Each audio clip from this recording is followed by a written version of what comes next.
শিক্ষার্থী বন্ধুরা, আজকে আমি তোমাদের সামনে অষ্টম শ্রেণীর তৃতীয় সপ্তাহের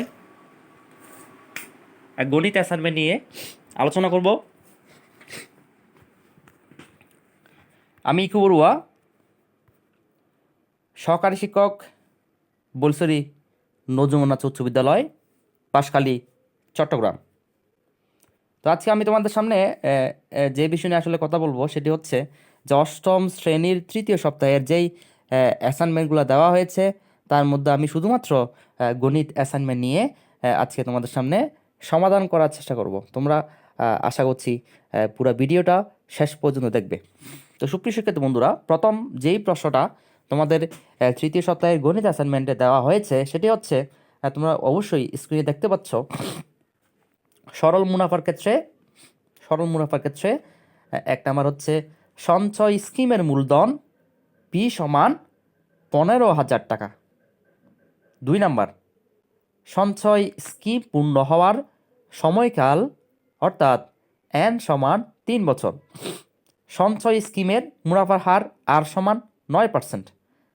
ক নাম্বার, মানে এটা যদি উদ্দীপক হয় তাহলে ক নাম্বার প্রশ্নটা হচ্ছে সঞ্চয় স্কিমের নির্দিষ্ট সময়কাল অর্থাৎ 3 বছর পর মুনাফার পরিমাণ কত হবে। সুপ্রিয় শিক্ষার্থী বন্ধুরা, তো আমি এটার অ্যান্সার দেওয়ার চেষ্টা করছি। তো এখানে আমাদের আসলটা হচ্ছে আসল পি সমান 15,000 টাকা, সময় এন হচ্ছে 3 বছর, মুনাফার হার আর সমান হচ্ছে 9%। 9%কে যদি আমরা ভাঙি পার্সেন্টেজ করে তাহলে সেক্ষেত্রে 0.09 হবে। মুনাফা আয় সমান কত বের করতে হবে।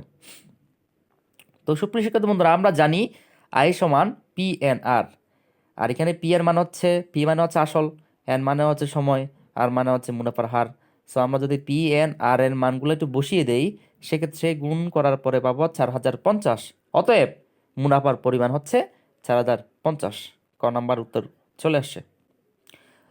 তো 2 নম্বর প্রশ্ন যেটা সেটা হচ্ছে 2 নং ধাপের নির্দিষ্ট সময়কাল পর সরল মুনাফা আসল এ সমান কত হবে। মানে নির্দিষ্ট সময়কাল পরে সরল মুনাফা আসল কত হবে। তো সুপ্রিয় শিক্ষার্থী বন্ধুরা, আমরা ক হতে কি পেয়েছিলাম? খ হতে পেয়েছিলাম মুনাফা আয় সমান 4,050 টাকা। মুনাফা আসল এ সমান হোয়াট, এটা আমাদের বের করতে হবে। তো আমরা জানি মুনাফা আসল এ সমান হচ্ছে আসল যোগ মুনাফা অর্থাৎ পি যোগ আই। তো পি সমান ছিল 15,000, আই সমান আমরা কতে বের করেছিলাম 4,050। অতএব টোটাল যদি আমরা যোগ করি 19,050 টাকা। অতএব আমরা বলতেই পারি যে মুনাফা আসল এ সমান 19,050 টাকা। এরপরে বলা হয়েছে তোমাদের অ্যাসাইনমেন্টের মধ্যে চক্রবৃদ্ধি মুনাফার ক্ষেত্রে সঞ্চয় স্কিমের মূলধন পি সমান 15,000 টাকা, সঞ্চয় স্কিম পূর্ণ হওয়ার সময়কাল এন সমান 3 বছর, সঞ্চয় স্কিমের মুনাফার হার আর সমান 9%। ক নাম্বার যেটা বের করতে হবে সেটা হচ্ছে প্রথম বছরান্তে চক্রবৃদ্ধির মূলধন সূত্র উল্লেখ সহ কত হবে। তো আমি এটা একটু বের করার চেষ্টা করি। প্রথম প্রশ্নটা দেখো, একটু দেওয়া আছে প্রারম্ভিক মূলধন অর্থাৎ আসল পি সমান 15,000 টাকা, সময় এন সমান 1 বছর, মুনাফার হার আর সমান 9% অর্থাৎ 0.09, চক্রবৃদ্ধি মূলধন সি সমান হোয়াট, অর্থাৎ চক্রবৃদ্ধি মূলধনটা আমাদেরকে প্রথম বছরের জন্য বের করতে হবে। তো আমরা কি জানি? আমরা জানি চক্রবৃদ্ধি মুনাফার ক্ষেত্রে আমরা বলতে পারি সি সমান পি ইন্টু 1 যোগ R whole to the power N. তো আমরা যদি মানগুলো একটু বসিয়ে দেই, পি এর মান হচ্ছে 15,000, এক তো আছেই, আর এর মান 0.09, এন এর মান হচ্ছে 1। যদি মান বসিয়ে দেই সেক্ষেত্রে আমরা যে অ্যান্সারটা পাবো সেটা হচ্ছে 16,350। অতএব প্রথম বছর শেষ হওয়ার পর চক্রবৃদ্ধি মূলধন আমরা পাচ্ছি 16,350 টাকা। তো সুপ্রিয় শিক্ষার্থী বন্ধুরা, দ্বিতীয় বছরান্তে চক্রবৃদ্ধি মূলধন সূত্র উল্লেখ সহ কত হবে। আবার আগের মতোই এখানে প্রারম্ভিক মূলধন অর্থাৎ আসল পি সমান হচ্ছে 15,000 টাকা, সময় এন সমান 2 বছর, হ্যাঁ, মুনাফার হার আর সমান 9% অর্থাৎ 0.09। আমরা জানি চক্রবৃদ্ধির ক্ষেত্রে চক্রবৃদ্ধির ক্ষেত্রে সি সমান পি ইন্টু 1 যোগ R to the power N. So আমরা যদি মানগুলি একটু বসিয়ে দেই তাহলে তুমি দেখতেই পাচ্ছ মানগুলি বসিয়ে দেওয়ার পরে টোটাল সর্বশেষ পাচ্ছি কত, 17,821.5। অতএব দ্বিতীয় বছরান্তে চক্রবৃদ্ধির মূলধন পাচ্ছি 17,821.5 টাকা। এরপরে তৃতীয় প্রশ্ন, গ নাম্বার প্রশ্ন, তৃতীয় বছরান্তে 3 বছর শেষে চক্রবৃদ্ধির মূলধন কত হবে সেটা বের করার জন্য বলছে। ঠিক আগের মতোই সবগুলা প্রারম্ভিক প্রারম্ভিক মূলধন দেওয়া আছে, সময় এখন 3 বছর, মুনাফা হার আগেরটাই অর্থাৎ 9%, 9% 0.09। তো আমরা কি জানি চক্রবৃদ্ধির ক্ষেত্রে সি সমান P into 1 plus R whole to the power n। মানগুলো যদি আমরা বসিয়ে দেই তাহলে সেক্ষেত্রে আমরা পাচ্ছি 19,425.44 টাকা। অতএব তৃতীয় বছরান্তে চক্রবৃদ্ধির মূলধন আমরা কত পাচ্ছি? 19,425.44 টাকা। ঘ নাম্বার প্রশ্ন যেটি, নির্দিষ্ট সময়কাল অর্থাৎ 3 বছর পর চক্রবৃদ্ধির মুনাফা কত হবে? তো তোমরা যদি একটু দেখো, গহতে পাই যে 3 বছরের চক্রবৃদ্ধির মূলধন পেয়েছিলাম কত? 19,425.44 টাকা। সেটি কোথায় পেয়েছিলাম? গ নাম্বার হতে গরুর গ থেকে পেয়েছিলাম। ওকে, তো আমরা জানি চক্রবৃদ্ধি মুনাফা সমান হচ্ছে সি মাইনাস পি। তো সি এর মান হচ্ছে 19,425.44 এবং পি এর মান হচ্ছে 15,000। সো আমরা যদি একটু বিয়োগ করে দেখি 4,425.44 টাকা। অতএব 3 বছরে চক্রবৃদ্ধি মুনাফা হচ্ছে 4,425.44 টাকা। নম্বর প্রশ্ন যেটা, নির্দিষ্ট সময়কাল অর্থাৎ 3 বছর পর সরল মুনাফা ও চক্রবৃদ্ধি মুনাফার মধ্যে পার্থক্য কত? তো আমরা যদি দেখি 1 নং প্রশ্ন থেকে কী পেয়েছিলাম? সরল মুনাফা আয় সমান 4,050 টাকা। গহতে কি পেয়েছিলাম? চক্রবৃদ্ধি মুনাফা সি সমান 4,425.44 টাকা। সুতরাং সরল মুনাফা ও চক্রবৃদ্ধি মুনাফার মধ্যে পার্থক্য হচ্ছে 4,425.44 টাকা থেকে 4,050 টাকার বিয়োগ করলে কত পাচ্ছি? 375.44 টাকা। তো সুপ্রিয় শিক্ষার্থী বন্ধুরা, এর পরবর্তী আমরা সেকেন্ড অ্যাসাইনমেন্ট, একই অ্যাসাইনমেন্টের আরেকটা পার্ট, এখানে বেশ কিছু সংক্ষিপ্ত প্রশ্ন দেওয়া হয়েছে, সেগুলো আমি সলভ করার চেষ্টা করছি। তো তোমরা স্ক্রিনে দেখতে পাচ্ছ 1 নম্বর সংক্ষিপ্ত প্রশ্ন যেটি, সেটি হচ্ছে 6, 11, 16, 21। মানে এরকম একটা প্যাটার্ন দেওয়া হয়েছে, সেই প্যাটার্নটির বীজগাণিতীয় রাশিটা আমাদেরকে নির্ণয় করতে হবে। তো দেখো এখানে প্রথম পদ যেটি দেওয়া আছে সেটা হচ্ছে 6। 6কে আমরা কীভাবে লিখতে পারি? 5 গুণ 1 যোগ 1, অর্থাৎ 5 থেকে 5, 5 আর 1 যোগ করলে 6। দ্বিতীয় পদকে ঠিক একইভাবে যদি আমরা লিখি, দ্বিতীয় পদটা হচ্ছে 11। 11 কীভাবে লিখতে পারি? 5 গুণ 2 যোগ 1, অর্থাৎ 5 গুণ 10, 10 আর 1 যোগ করলে 11 হচ্ছে। তৃতীয় পদকেও ঠিক একইভাবে লিখতে পারি, তৃতীয় পদ হচ্ছে 16। 16কে 5 গুণ 3 যোগ 1 লিখতে পারি। চতুর্থ পদ যেটি দেওয়া আছে 21, 21কে 5 গুণ 4 যোগ 1 লিখতে পারি। ঠিক একইভাবে যদি চলতেই থাকে প্যাটার্নটি, তাহলে সর্বশেষ আমরা কি বলতে পারি? কতম পদ সমান 5 গুণ ক যোগ 1। অতএব সুতরাং বীজগণিতীয় রাশিটি হবে 5ক যোগ 1। তো সুপ্রিয় শিক্ষার্থী বন্ধুরা, দ্বিতীয় প্রশ্নটি তোমরা লিখে নিবে। দ্বিতীয় প্রশ্নটি অবশ্যই কাটিয়ে যে অঙ্কটি দেওয়া আছে সেটা অবশ্যই তোমরা নিজ থেকে করে নিবে।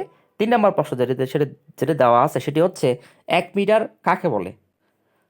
তো 1 মিটার হচ্ছে শূন্য স্থানে 1 সেকেন্ডে 299, এটা আসলে কমা হবে, এটা আসলে কমা হবে 792 একক, দশক, শতক। সরি, আমি যদি তোমাদেরকে একটু দেখানোর চেষ্টা করি, তোমরা অবশ্যই আমার সাথে ভিডিওতে যুক্ত থাকো। সুপ্রিয় শিক্ষার্থী বন্ধুরা, 1 মিটার মানে হচ্ছে শূন্য স্থানে 1 সেকেন্ডে 29,97,97,92,458 ভাগের 1 ভাগ সময়ে আলো যে দূরত্ব অতিক্রম করে সেটি হচ্ছে 1 মিটার। এগুলো আসলে এই যে এগুলো কমা হবে, এই যে এইগুলো কমা হবে, ঠিক আছে? তাহলে 1 মিটার কাকে বলে? 1 মিটার হচ্ছে শূন্য স্থানে 1 সেকেন্ডে, হ্যাঁ, 29,97,92,458 ভাগের 1 ভাগ সময়ে আলো যে দূরত্ব অতিক্রম করে তাকেই বলা হয় 1 মিটার। অতএব এইখানে উপরে থাকবে 1, ঠিক আছে, নিচে থাকবে হচ্ছে 2, 9, অর্থাৎ 29,97,92,458, হ্যাঁ, 92,458 ভাগ করলে এই সময়ে অর্থাৎ 1 সেকেন্ডের এত ভাগের 1 ভাগ সময়ে আলো যে দূরত্ব অতিক্রম করে তাকে আমরা 1 মিটার বলতে পারি।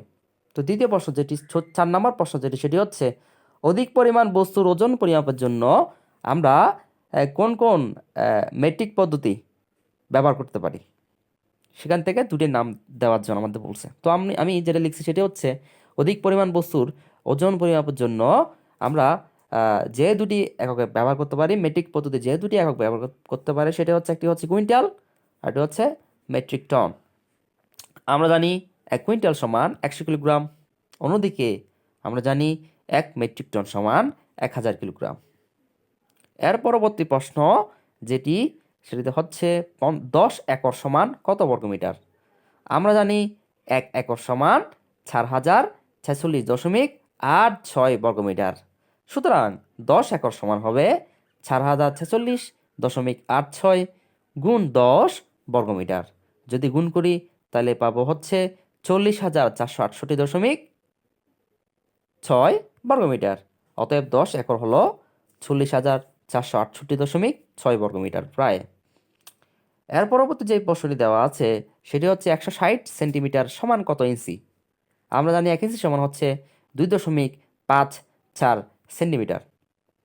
তাহলে কি বলতে পারি, 2.54 সেন্টিমিটার সমান হচ্ছে 1 ইঞ্চি।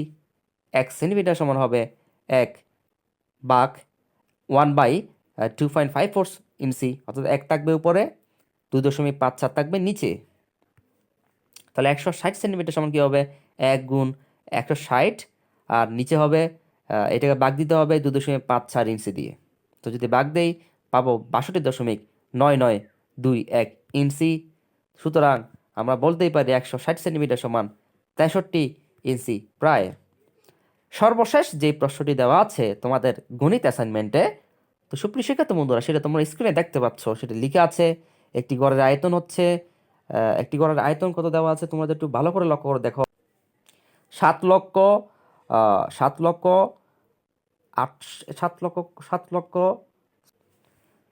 68,000 ঘন সেন্টিমিটার এবং বায়ু পানির তুলনায় 0.00129 গুণ বাড়ি হলে গড়টিতে বায়ুর পরিমাণ কত কিলোগ্রাম হবে।